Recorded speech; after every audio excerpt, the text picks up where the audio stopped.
मेरे प्यारे देशवासियों, मन की बात में आप सभी से जुड़ना, आप सभी से सीखना, देश के लोगों की उपलब्धियों के बारे में जानना वाकई मुझे बहुत सुखद अनुभव देता है। एक दूसरे के साथ अपनी बातें साझा करते हुए, अपनी मन की बात करते हुए हमें पता ही नहीं चला कि इस कार्यक्रम ने 125 एपिसोड पूरे कर लिए। आज इस कार्यक्रम का 126वां एपिसोड है और आज के दिन के साथ कुछ विशेषताएं भी जुड़ी हैं। आज भारत की दो महान विभूतियों की जयंती है। मैं बात कर रहा हूं शहीद भगत सिंह और लता दीदी की। साथियों, अमर शहीद भगत सिंह हर भारतवासी, विशेषकर देश के युवाओं के लिए एक प्रेरणा पुंज है। निर्भीकता उनके स्वभाव में कूट कूट कर भरी थी। देश के लिए फांसी के फंदे पर झूलने से पहले भगत सिंह जी ने अंग्रेजों को एक पत्र भी लिखा था। उन्होंने कहा था कि मैं चाहता हूं कि आप मुझे और मेरे साथियों से युद्ध बंदी जैसा व्यवहार करें। इसलिए हमारी जान फांसी से नहीं, सीधा गोली मारकर ली जाए। यह उनके अदम्य साहस का प्रमाण है। भगत सिंह जी लोगों की पीड़ा के प्रति भी बहुत संवेदनशील थे और उनकी मदद में हमेशा आगे रहते थे। मैं शहीद भगत सिंह जी को आदरपूर्वक श्रद्धांजलि अर्पित करता हूं। साथियों, आज लता मंगेशकर की भी जयंती है। भारतीय संस्कृति और संगीत में रुचि रखने वाला कोई भी उनके गीतों को सुनकर अभिभूत हुए बिना नहीं रह सकता। उनके गीतों में वो सब कुछ है जो मानवीय संवेदनाओं को झकझोरता है। उन्होंने देशभक्ति के जो गीत गाए, उन गीतों ने लोगों को बहुत प्रेरित किया। भारत की संस्कृति से भी उनका गहरा जुड़ाव था। मैं लता दीदी के लिए हृदय से अपनी श्रद्धांजलि प्रकट करता हूं। साथियों, लता दीदी जिन महाविभूतियों से प्रेरित थी, उनमें वीर सावरकर भी एक है, जिन्हें वो तात्या कहती थी। उन्होंने वीर सावरकर जी के कई गीतों को भी अपने सुरों में पिरोया। लता दीदी से मेरा स्नेह का जो बंधन था, वो हमेशा कायम रहा। वो मुझे बिना भूले हर साल राखी भेजा करती थी। मुझे याद है, मराठी सुगम संगीत की महान हस्ती सुधीर फडके जी ने सबसे पहले लता दीदी से मेरा परिचय कराया था और मैंने लता दीदी को कहा कि मुझे आपके द्वारा गाया और सुधीर जी द्वारा संगीतबद्ध गीत ज्योति कलश छलके। मेरे प्यारे देशवासियों, नवरात्रि के इस समय में हम शक्ति की उपासना करते हैं। हम नारी शक्ति का उत्सव मनाते हैं। बिजनेस से लेकर स्पोर्ट्स तक और एजुकेशन से लेकर साइंस तक, आप किसी भी क्षेत्र को लीजिए, देश की बेटियां हर जगह अपना परचम लहरा रही हैं। आज वे ऐसी चुनौतियों के भी पार कर रही हैं जिनकी कल्पना तक मुश्किल है। अगर मैं आपसे ये सवाल करूं, क्या आप समंदर में लगातार 8 महीने रह सकते हैं? क्या आप समंदर में पतवार वाली नाव, यानी हवा के वेग से आगे बढ़ने वाली नाव से 50,000 किलोमीटर की यात्रा कर सकते हैं? और वो भी तब जब समंदर में मौसम कभी भी बिगड़ जाता है। ऐसा करने से पहले आप 1000 बार सोचेंगे, लेकिन भारतीय नौसेना की 2 बहादुर ऑफिसर्स ने नाविका सागर परिक्रमा के दौरान ऐसा कर दिखाया है। उन्होंने दिखाया है कि साहस और दृढ़ संकल्प होता क्या है। आज मैं मन की बात के श्रोताओं को इन 2 जाबाज ऑफिसर से मिलवाना चाहता हूं। एक है लेफ्टिनेंट कमांडर दिलना और दूसरी है लेफ्टिनेंट कमांडर रूपा। ये दोनों ऑफिसर्स हमारे साथ फोन लाइन पर जुड़ी हुई हैं। हेलो। Hello sir. नमस्कार जी। नमस्कार सर। तो मेरे साथ लेफ्टिनेंट कमांडर दिलना और लेफ्टिनेंट कमांडर रूपा दोनों हैं आप साथ में? जी सर, दोनों है। चलिए आप दोनों को नमस्कारम और वणक्कम। वणक्कम सर। नमस्कारम सर। अच्छा, सबसे पहले तो देशवासी सुनना चाहते हैं आप दोनों के बारे में, आप जरा बताइए। सर मैं लेफ्टिनेंट कमांडर दिलना हूँ और मैं इंडियन नेवी में लॉजिस्टिक्स कैडर से हूँ सर। मैं नेवी में 2014 में कमीशन हुई थी सर और मैं केरला में कोझिकोड से हूँ। सर मेरा फादर आर्मी में थे और मेरा मदर हाउसवाइफ है। मेरा हस्बैंड भी इंडियन नेवी में ऑफिसर है सर और मेरा सिस्टर एनसीसी में नौकरी करती है। जय हिंद सर, मैं लेफ्टिनेंट कमांडर रूपा हूँ और मैं navy 2017 naval armament inspection cadre में ज्वाइन किया है और मेरे फादर तमिलनाडु से है और मेरे मदर पौंडीचेरी से है। मेरे फादर एयरफोर्स में थे सर। एक्चुअली डिफेंस ज्वाइन करने के लिए मुझे उनसे ही प्रेरणा मिली और मेरी मदर होम मेकर थी। अच्छा दिलना और रूपा, आपसे मैं जानना चाहूंगा कि आपकी जो सागर परिक्रमा में आपका एक्सपीरियंस देश सुनना चाहता है और मैं पक्का मानता हूं ये कोई सरल काम नहीं है, कई कठिनाइयां आई होगी, बहुत मुश्किलें आपको पार करनी पड़ी होगी। जी सर, मैं आपको ये बोलना चाहती हूँ कि लाइफ में सर एक बार हमें ऐसा मौका मिलता है जो हमारी जिंदगी बदल देती है सर। और ये सर्कम नेविगेशन वो हमारे लिए ऐसी एक अपॉर्चुनिटी थी जो इंडियन नेवी और इंडियन गवर्नमेंट ने हमें दिया है। और इस एक्सपेडिशन में हम लगभग 47,500 किलोमीटर सेल किया सर। हमने 2 अक्टूबर 2024 को निकला गोवा से और 29 मई 2025 को वापस आया। और इस एक्सपेडिशन हमें कंप्लीट करने के लिए 238 डेज लगे सर और 238 डेज हम सिर्फ दोनों थे सर इस बोट पे। और सर एक्सपेडिशन के लिए हमने 3 साल की तैयारी की, नेविगेशन से लेके कम्युनिकेशन, इमरजेंसी डिवाइसेस को कैसे ऑपरेट करना, डाइविंग कैसे करते हैं और बोट में कुछ भी तरह की इमरजेंसी हो जैसे मेडिकल इमरजेंसी से हो कैसे मैनेज करना, ये सब के बारे में हमें इंडियन नेवी ने ट्रेनिंग दिया सर। और इस यात्रा में सबसे मेमोरेबल मोमेंट में बोलना चाहती हूँ सर कि हमने भारत की झंडा पॉइंट नीमो पर लहराया सर। सर पॉइंट नीमो दुनिया की सबसे रिमोटेस्ट लोकेशन पे है सर। वहाँ से सबसे पास कोई इंसान है तो वो इंटरनेशनल स्पेस स्टेशन में है और वहाँ पे एक सेल बोट में पहुँचने वाला पहला भारतीय और पहला एशियन और दुनिया के पहला इंसान हम बने सर। और ये हमारे लिए गर्व की बात है सर। वाह, बहुत बहुत बधाई आपको। Thank you sir. आपके साथी भी कुछ कहना चाहते हो? सर मैं ये कहना चाहती हूँ कि ये सेल बोट से ये दुनिया का सर्कम नेविगेशन जो किया है उनका नंबर माउंट एवरेस्ट पहुंचने वाले के नंबर से बहुत कम है। और एक्चुअली जो सेल बोट से अकेले जो सर्कम नेविगेशन करते हैं उनके नंबर जो स्पेस में गए हैं उनके नंबर से भी बहुत कम है। अच्छा, इतनी कॉम्प्लेक्स जर्नी के लिए बहुत टीम वर्क की जरूरत होती है और वहां तो टीम में आप 2 ही ऑफिसर्स थे, आप लोगों ने कैसे मैनेज किया इसको? जी सर, ऐसे यात्रा के लिए हम दोनों को एक साथ मेहनत करना पड़ता था और जैसे लेफ्टिनेंट कमांडर दिलना ने बोला ये अचीव करने के लिए सिर्फ दोनों था बोट पे और हम बोट रिपेयरर थी, इंजन मैकेनिक थी, sail maker, medical assistant, cook, cleaner, diver, navigator और सब कुछ एक साथ बनना पड़ता था। और ये हमको अचीव करने के लिए इंडियन नेवी का बड़ा कंट्रीब्यूशन था और हमको हर तरह की ट्रेनिंग दिया है। एक्चुअली सर हम 4 साल से साथ सेल कर रहे हैं तो एक दूसरे की स्ट्रेंथ और वीकनेस हम अच्छी तरह से जानते हैं।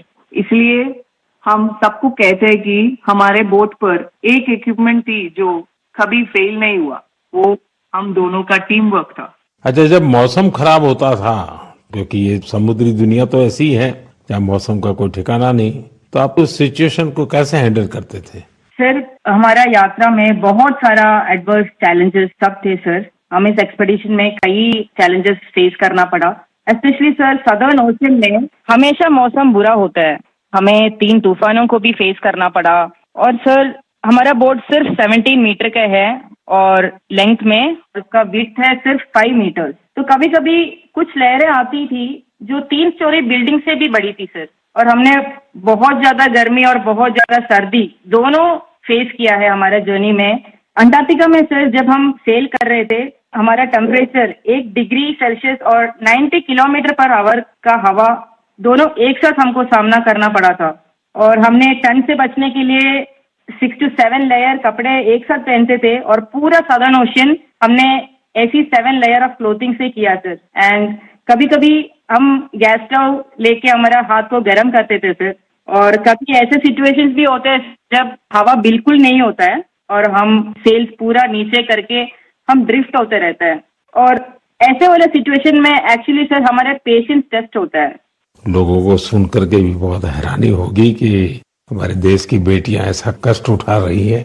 अच्छा, इस परिक्रमा के दौरान आप अलग अलग देशों में रुकती भी रही, वहां क्या एक्सपीरियंस होता था? जब भारत की 2 बेटियों को लोग देखते होंगे तो उनके मन में बहुत सारी बातें रहती होगी।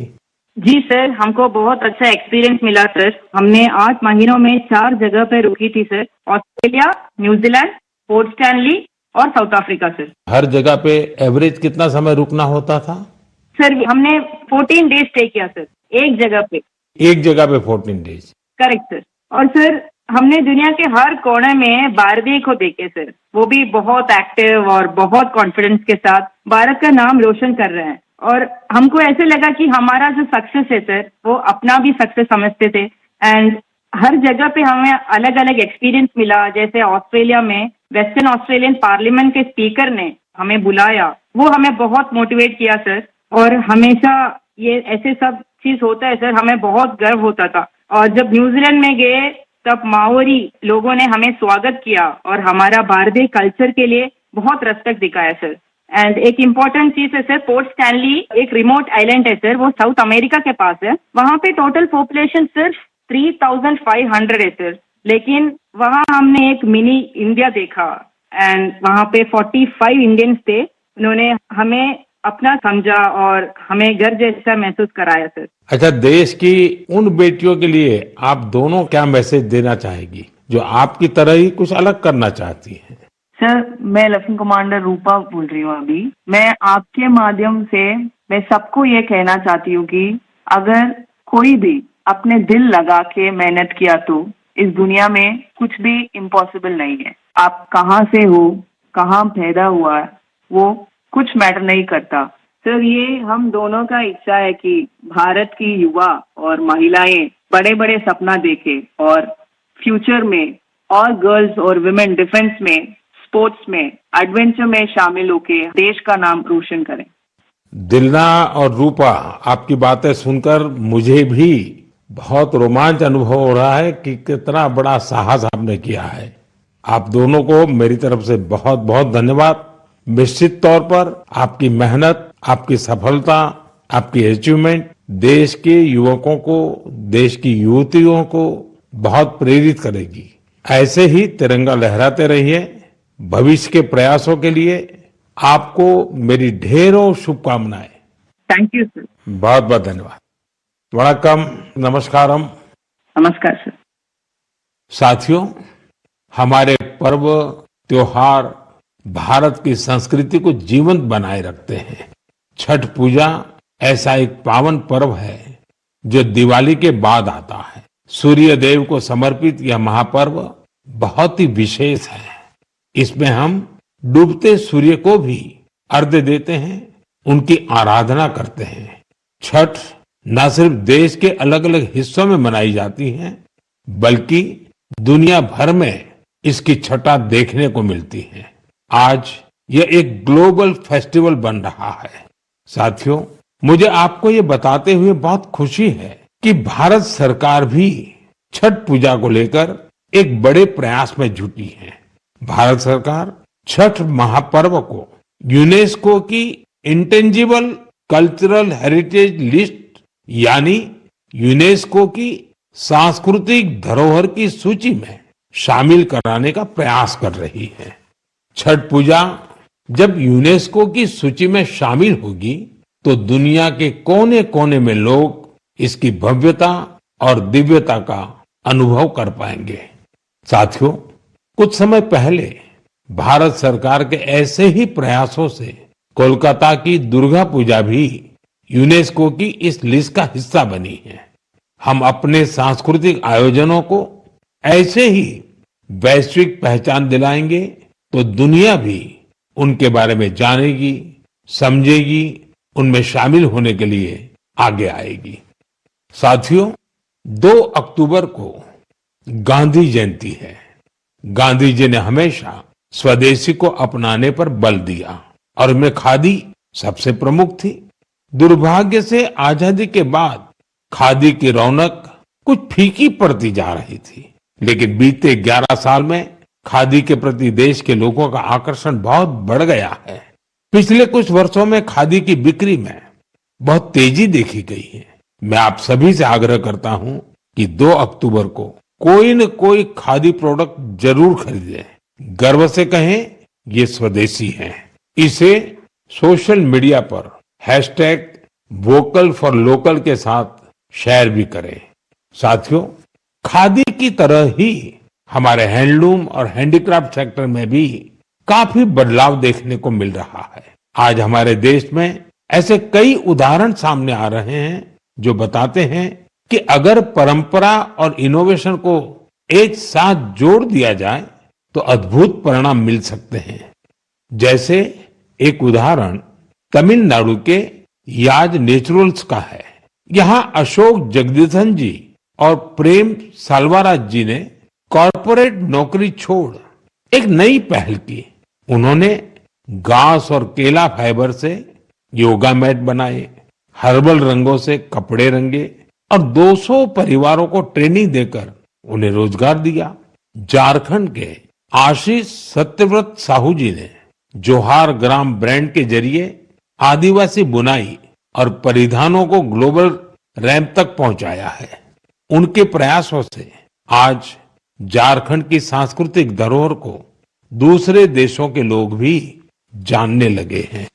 बिहार के मधुबनी जिले की स्वीटी कुमारी जी ने उन्होंने भी संकल्प क्रिएशन शुरू किया है।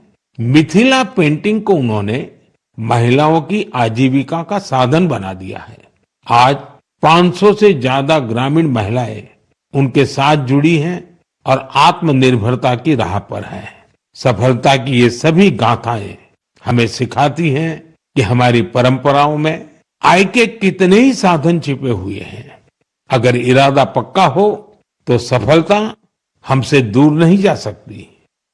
मेरे प्यारे देशवासियों, अगले कुछ ही दिनों में हम विजयादशमी मनाने वाले हैं। इस बार विजयादशमी एक और वजह से बहुत विशेष है। इसी दिन राष्ट्रीय स्वयंसेवक संघ की स्थापना के 100 वर्ष हो रहे हैं। एक शताब्दी की ये यात्रा जितनी अद्भुत है, अभूतपूर्व है, उतनी ही प्रेरक है। आज से 100 साल पहले जब राष्ट्रीय स्वयंसेवक संघ की स्थापना हुई थी, तब देश सदियों से गुलामी की जंजीरों में बंधा था। सदियों की इस गुलामी ने हमारे स्वाभिमान और आत्मविश्वास को गहरी चोट पहुंचाई थी। विश्व की सबसे प्राचीन सभ्यता के सामने पहचान का संकट खड़ा किया जा रहा था। देशवासी हीन भावना का शिकार होने लगे थे। इसलिए देश की आजादी के साथ साथ ये भी महत्वपूर्ण था कि देश वैचारिक गुलामी से भी आजाद हो। ऐसे में परम पूज्य डॉक्टर हेडगेवार जी ने इस विषय में मंथन करना शुरू किया और फिर इसी भगीरथ कार्य के लिए उन्होंने 1925 में विजयादशमी के पावन अवसर पर राष्ट्रीय स्वयंसेवक संघ की स्थापना की। डॉक्टर साहब के जाने के बाद परम पूज्य गुरु जी ने राष्ट्र सेवा के इस महायज्ञ को आगे बढ़ाया। परम पूज्य गुरु जी कहा करते थे, राष्ट्राय स्वाहा इदम राष्ट्राय इदम न मम। यानी ये मेरा नहीं है, ये राष्ट्र का है। इसमें स्वार्थ से ऊपर उठकर राष्ट्र के लिए समर्पण का भाव रखने की प्रेरणा है। गुरुजी गोलवलकर जी के इस वाक्य ने लाखों स्वयंसेवकों को त्याग और सेवा की राह दिखाई। त्याग और सेवा की भावना और अनुशासन की सीख, यही संघ की सच्ची ताकत है। आज आरएसएस 100 वर्ष से बिना थके, बिना रुके राष्ट्र सेवा के कार्य में लगा हुआ है। इसलिए हम देखते हैं देश में कहीं भी प्राकृतिक आपदाएं, आरएसएस के स्वयंसेवक सबसे पहले वहां पहुंच जाते हैं। लाखों लाख स्वयंसेवकों के जीवन के हर कर्म, हर प्रयास में राष्ट्र प्रथम, नेशन फर्स्ट की यह भावना हमेशा सर्वोपरि रहती है। मैं राष्ट्र सेवा के महायज्ञ में स्वयं को समर्पित कर रहे प्रत्येक स्वयंसेवक को अपनी शुभकामनाएं अर्पित करता हूं। मेरे प्यारे देशवासियों, अगले महीने 7 अक्टूबर को महर्षि वाल्मीकि जयंती है। हम सब जानते हैं महर्षि वाल्मीकि भारतीय संस्कृति के कितने बड़े आधार है। ये महर्षि वाल्मीकि ही थे जिन्होंने हमें भगवान राम की अवतार कथाओं से इतने विस्तार से परिचित करवाया था। उन्होंने मानवता को रामायण जैसा अद्भुत ग्रंथ दिया। साथियों, रामायण का ये प्रभाव उसमें समाहित भगवान राम के आदर्शों और मूल्यों के कारण है। भगवान राम ने सेवा, समरसता और करुणा से सबको गले लगाया था। इसलिए हम देखते हैं महर्षि वाल्मीकि के रामायण के राम माता शबरी और निषाद राज के साथ ही पूर्ण होते हैं। इसलिए साथियों, अयोध्या में जब राम मंदिर का निर्माण हुआ तो साथ में निषाद राज और महर्षि वाल्मीकि का भी मंदिर बनाया गया है। मेरा आपसे आग्रह है, आप भी जब अयोध्या में रामलला के दर्शन करने जाएं तो महर्षि वाल्मीकि और निषाद राज मंदिर के दर्शन जरूर करें। मेरे प्यारे देशवासियों, कला, साहित्य और संस्कृति की सबसे खास बात होती है कि ये किसी एक दायरे में बंधी नहीं होती। इनकी सुगंध सभी सीमाओं को पार कर लोगों के मन को छूती है। हाल ही में पेरिस के एक कल्चरल इंस्टीट्यूट सौंथ मंडपा ने अपने 50 वर्ष पूरे किए। इस सेंटर ने भारतीय नृत्य को लोकप्रिय बनाने में अपना व्यापक योगदान दिया है। इसकी स्थापना मिलेना साल्विनी ने की थी। उन्हें कुछ वर्ष पहले पद्मश्री से सम्मानित किया गया था। मैं सौंथ मंडपा से जुड़े सभी लोगों को बहुत बधाई देता हूं और भविष्य के प्रयासों के लिए उन्हें शुभकामनाएं देता हूं। साथियों, अब मैं आपको 2 छोटी ऑडियो क्लिप सुना रहा हूं। इन पर ध्यान दीजिएगा। दयालु सित किन सितना मिनिह कौरुंदो मसबंदे मिनिह गन सुंदिने नैनु वेदो बिंद कुदु सितुवे दयालु सित किन सितना मिनिह कौरुंदो मसबंदे मिनिह गन सुंदिने। अब दूसरी क्लिप भी सुनिए। மனிதன் மனிதனுக்காயில்லையே மற்றதுதான் இங்கு கவலைப்படும் கருணையுள்ளத்தில் பரவிடவே அன்பு செய்வாய் நீ என் தோழா மனிதன் மனிதனுக்காயில்லையே மற்றதுதான் இங்கு கவலைப்படும் கருணையுள்ளத்தில் பரவிடவே। साथियों, ये आवाज इस बात की साक्षी है कि कैसे भूपेन हजारिका जी के गीतों से दुनिया भर के अलग अलग देश आपस में जुड़ते हैं। दरअसल श्रीलंका में एक बेहद ही सराहनीय प्रयास हुआ है। इसमें भूपेन दा जी के प्रतिष्ठित गीत मनुहे मनुहार बाबे, इसका श्रीलंकाई कलाकारों ने सिंहली और तमिल में अनुवाद किया है। मैंने आपको इन्हीं का ऑडियो सुनाया है। कुछ दिनों पहले मुझे असम में उनके जन्म शताब्दी समारोह में शामिल होने का सौभाग्य मिला था। यह वास्तव में एक बहुत ही यादगार कार्यक्रम रहा। साथियों, असम आज जहां भूपेन हजारिका जी की जन्म शताब्दी मना रहा है, वहीं कुछ दिनों पहले एक दुखद समय भी आया है।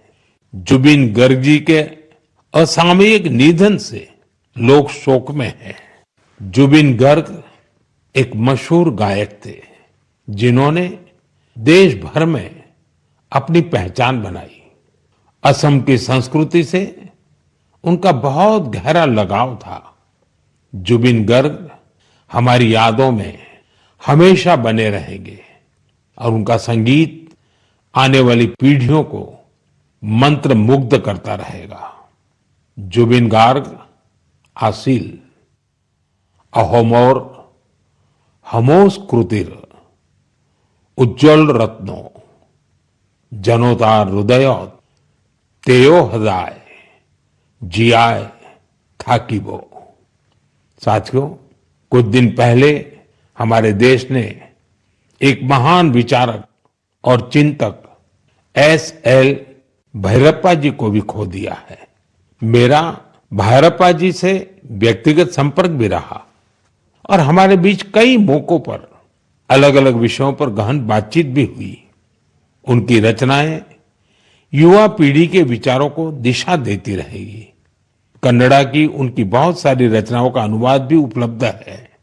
उन्होंने हमें बताया कि अपनी जड़ों और संस्कृति पर गर्व करना कितना मायने रखता है।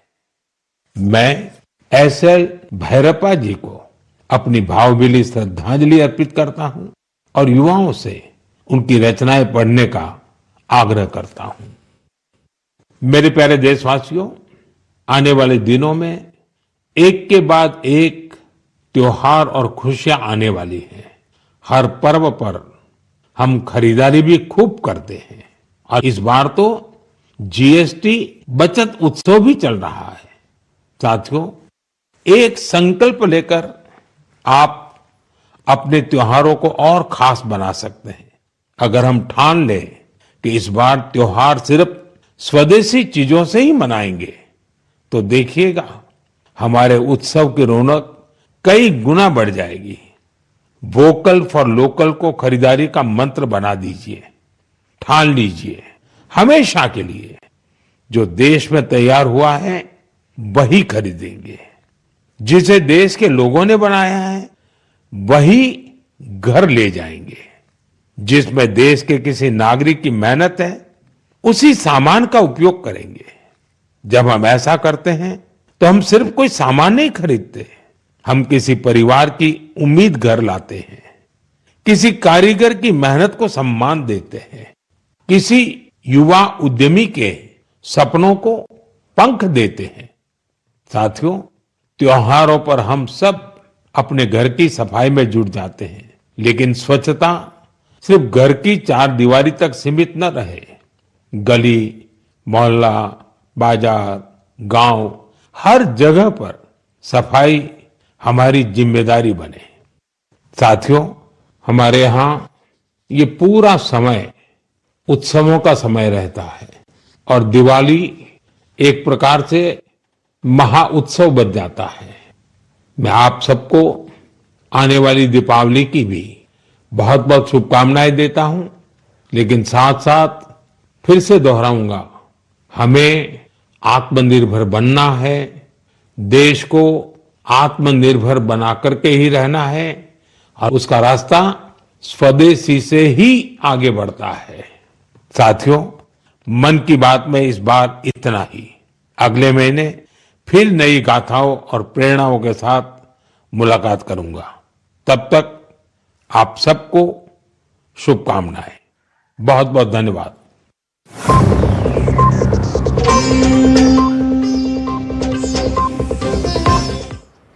तो प्रधानमंत्री नरेंद्र मोदी की मन की बात का 126वां एपिसोड आपने सुना और एपिसोड की शुरुआत प्रधानमंत्री ने लता मंगेशकर को याद करके किया, क्योंकि आज लता मंगेशकर की जयंती है और किस तरीके से दोनों की मुलाकात हुई थी और कैसे लता मंगेशकर प्रधानमंत्री को राखी भेजती थी, उन तमाम बातों का जिक्र प्रधानमंत्री ने किया। इसी के साथ साथ जीएसटी उत्सव के बारे में भी प्रधानमंत्री ने बात की कि जीएसटी उत्सव चल रहा है और पर्व आने वाले हैं, त्योहारी सीजन चल रहा है और इस बार खास ध्यान रखिए और इस बार एक बड़ी राहत भी सरकार की तरफ से दी गई।